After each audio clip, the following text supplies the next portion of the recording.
Oi pessoal, aqui é o Giovanni Oliveira da Oliveira Imóveis e estamos aqui para mais um vídeo do Portugal em Minutos, essa série que traz notícias não só de Portugal, como também do mercado imobiliário aqui no país, né?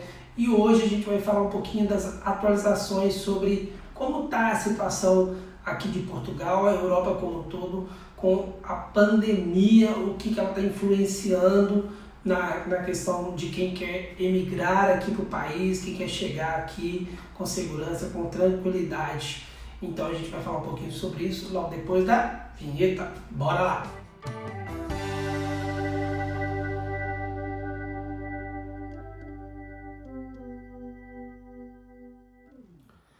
Então, pessoal, quero dar destaque a 3 matérias em específico, tá bom?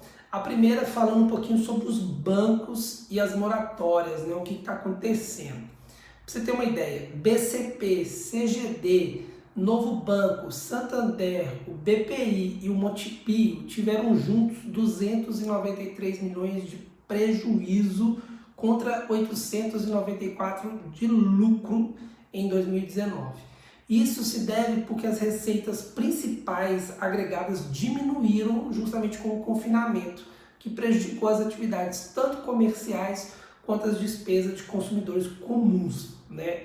Neste saldo, o que ajudou os bancos a não ter um tombo maior foram justamente o quê? As moratórias de crédito, né? Pois o impacto seria bem pior se elas não tivessem tido essa intervenção política, né, na verdade. Ainda vale lembrar que em abril acabou uma parte, mas uma outra parte vai acabar somente em setembro, beleza? E o que eu quero dizer com isso? A gente teve durante um bom tempo as moratórias de crédito funcionando, o banco tendo o respaldo do governo que ele estaria coberto pelo problema de não estar recebendo. Agora terminou o prazo de uma parte dessas moratórias, eu falei do vídeo anterior, alguns vídeos atrás na verdade, que eram 3,7 bilhões referente a isso, e uma outra parte agora vai voltar a ser cobrada a partir de setembro, né? Então a gente tem ali uma sobrevida para os bancos que tiveram um apoio muito grande do governo. Apoio esse que está a nível global, né, pessoal? A gente vê injeção de dinheiro no mundo inteiro organizado pelos países, né? Eu citei no vídeo os Estados Unidos que no ano de 2020 imprimiu mais dólar do que em toda a história do dólar nos Estados Unidos, ou seja, os Estados Unidos imprimiu muito dinheiro para justamente o quê? Ajudar a economia. E um fato interessante, eu não lembro se eu já citei isso no outro vídeo, tem muita gente que ficou preocupada com a questão dos juros, se os juros iam disparar por causa disso, né? Inflação, já que o país está imprimindo dinheiro sem parar. Isso é um risco muito grande em países emergentes, igual o Brasil, o que a gente chamava na década de 80, 90, né, de países subdesenvolvidos, país que ainda não é economias tão importantes assim, digamos assim.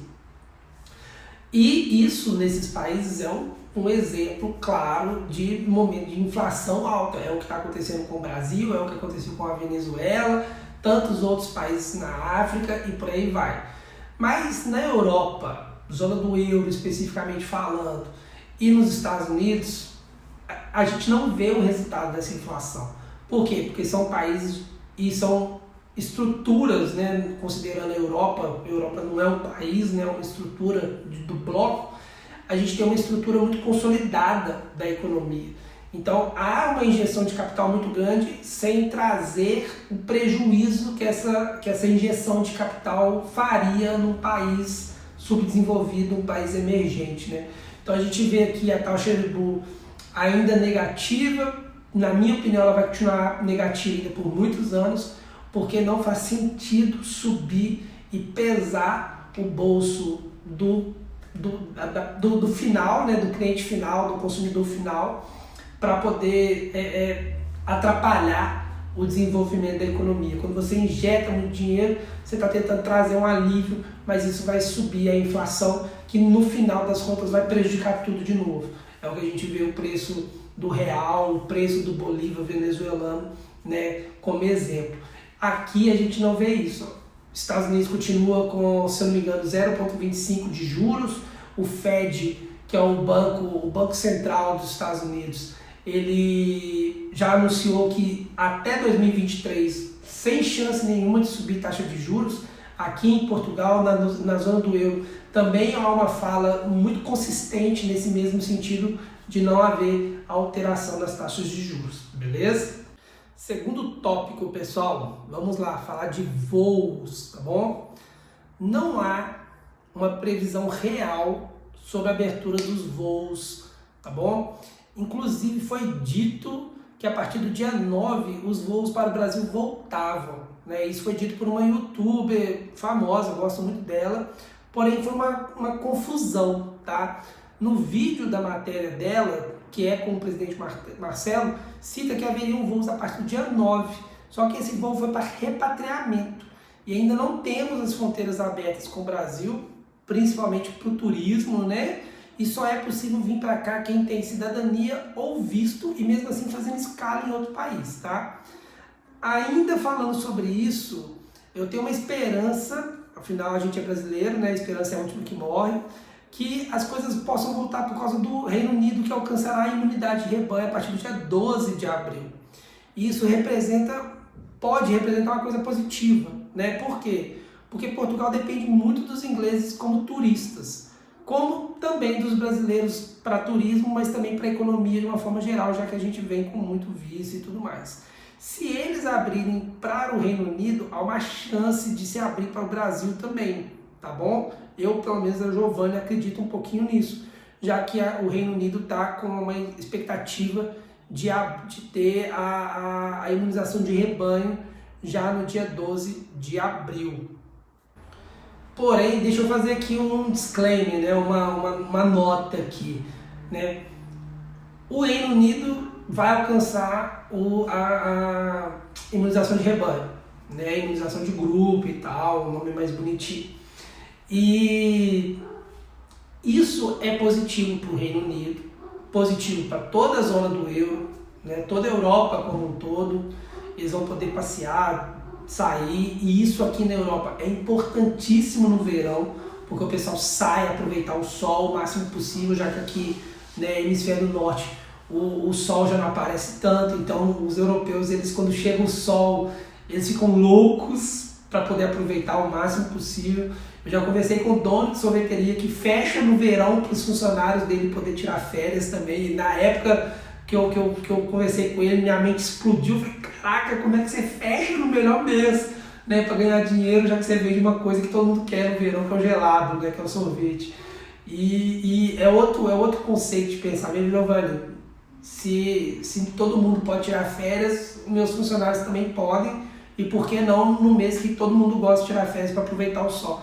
Isso me fez pensar, caraca, faz sentido, já que o país quase que inteiro tira férias em agosto. Isso me faz lembrar até de um outro caso também, eu não lembro onde eu vi isso, de um cara que estacionava o carro, ele era o primeiro a chegar na empresa e estacionava o carro com um carona, ele vinha ele trazia sempre um amigo para o trabalho com ele e paravam longe demais da entrada da empresa. E nisso todo dia fazendo isso, eles paravam longe, vinha a pé andando por todo o estacionamento e tal. E aí o carona perguntou para ele um dia, pô, a gente é o primeiro a chegar aqui na empresa praticamente, cheio de vaga, com vaga aqui na porta, literalmente na porta de entrada, por que você para tão longe ao invés de você parar já na porta? E aí ele fala, né, porque a gente chega justamente cedo, então a gente tem tempo de caminhar pelo estacionamento. Quem não tem, vai chegar atrasado, ele precisa de ter essas vagas próximas da entrada para ele perder o menos tempo possível. Então, o conceito de ajudar o próximo, de coletivo, isso é sensacional. E quando esse dono de sorveteria conversou comigo, veio essa história na cabeça, veio essa lembrança dessa notícia. É outra realidade, a gente tem que conviver com isso, aprender a conviver com isso, com esse senso de coletismo que no Brasil, infelizmente, não consigo ver, né? Mas eu acredito que com a imunização de rebanho, a Inglaterra ficando livre para poder passear pela Europa inteira, pelo mundo inteiro, digamos assim, faz uma pressão muito grande em Portugal, porque o turismo de Portugal, lembrando que eu já falei no vídeo também, o turismo de Portugal, ele representa, conforme a última pesquisa, pelo menos 12% do PIB. Eu já tive português que falou comigo, você é louco, 12% do PIB não é nada. Mas 12% do PIB é muita coisa, é um número altíssimo. Inclusive, se não me falha a memória, é o maior percentual de turismo influenciado no PIB da Europa. É o país que tem o maior peso do turismo no PIB, é Portugal. Nem Itália chega perto e tal. E isso é muito dinheiro, a gente está falando de muito valor. E é importante você ter o seu principal cliente nesse sentido liberado para vir para cá. E como Portugal tem a Covid lá, a pandemia, com a variante preocupante, que é a B117, sendo muito responsável pelos casos, inclusive aqui em Portugal já representa mais de 70%, o Brasil, que também tem a P1, a famosa P1, também variante do Amazonas, é preocupante e ao mesmo tempo faz uma pressão. Pô, você está liberando aí no Unido, tem que liberar Brasil. Porque são duas comunidades importantíssimas para Portugal. Inglaterra por causa do turismo e os brazucas porque nós somos a maior nacionalidade estrangeira a viver dentro de Portugal, com mais de 500 mil oficialmente, números oficiais, fora os não oficiais, ok? Terceiro e último tópico, pessoal. Um estudo feito no Brasil indica que a reinfecção pode ter sintomas mais fortes da Covid-19, tá bom? Isso é o meu medo. Esse é o ponto principal. E pior, o que pode ofuscar a ideia do tópico 2, né? É uma complicação muito perigosa. A reinfecção pela Covid-19 pode ocorrer com sintomas mais fortes, né? De acordo com um estudo que foi divulgado pela Fundação Oswaldo Cruz, se eu não me engano.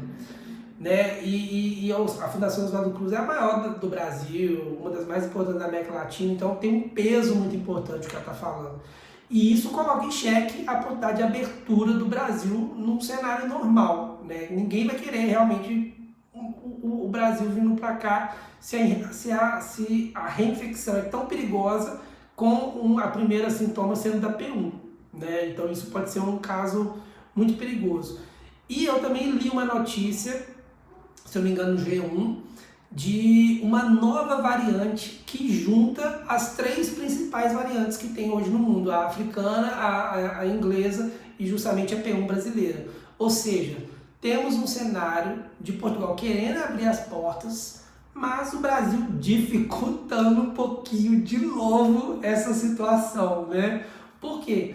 Porque é uma variante nova que a Fundação Oswaldo Cruz está enxergando, está visualizando nos exames que ela tem feito. Ela tem pedacinhos das três outras variantes e ela traz um risco muito grande na reinfecção você ter um caso complicadíssimo. Lembrando, tá tendo vacina? Tá. Portugal, Reino Unido, Estados Unidos, uma porcentagem incrível da população já foi vacinada agora, Israel praticamente 100% já. O Brasil ainda está com pouco, Portugal está com pouco, mas as vacinas elas ainda não têm um estudo certinho sobre o tempo que ela vai ter de imunização na pessoa. Ou seja, você pode ser vacinado hoje, daqui a um ano ou menos, você já poder ser contaminado de novo. A princípio, os principais laboratórios que já liberaram as vacinas falam em pelo menos 6 meses de imunidade, mas não dá um limite máximo. Então pode ser 8, pode ser 7, pode ser 9 meses. E aí uma reinfecção mais severa daqui a pouco tempo pode ser um peso muito grande para a liberação do Brasil com os voos e tudo mais, tá? Ou seja, a gente tem aí um cenário muito complicado, muito difícil para o Brasil, para o brasileiro, que está vivendo já um mês de abril, que já começou sombrio para danar, com março tendo sido ridículo em termos de número de mortes e tudo mais, e a gente está para ter um abril pior ainda, colocando março no chinelo, infelizmente. Então é uma coisa para a gente observar, tomar cuidado, porque pode realmente complicar muito a situação de quem vive no Brasil, como de quem quer sair do Brasil. Ok? Beleza? Gente, espero ter dado um pouquinho do cenário daqui. Rapidinho falando aqui, Portugal está mantendo os casos ainda sobre um guarda-chuva, digamos assim, uma proteção, né? Está aumentando ali um pouquinho porque ele está testando a abertura maior do país, né? Liberou esplanadas, as áreas externas dos restaurantes a funcionarem, das padarias, né? Liberou um pouquinho os museus e tal. Então ele está testando abrir um pouquinho, então está aumentando um pouquinho os casos, mas o número de mortes continuam baixos, graças a Deus. Então a gente está ali naquele momento de sombra, né, entre os casos, porque a gente não sabe se está aumentando por causa dessas liberações ou não. Vamos ver daqui mais uns 10 dias como que vai ser esse aumento, se vai ser algo muito grande para poder decidir se fecha ou não de novo. Mas estamos testando de forma muito consciente, de forma muito programada e vamos ver o resultado disso. Beleza? Espero ter deixado vocês com um pouco mais de informação sobre o país, sobre as coisas como estão acontecendo. Peço todo mundo para contribuir com os comentários, deixe seu like, seu joinha. A gente está aqui para poder agregar conhecimento para todo mundo. Fiquem com Deus e até o próximo vídeo. Tchau, tchau.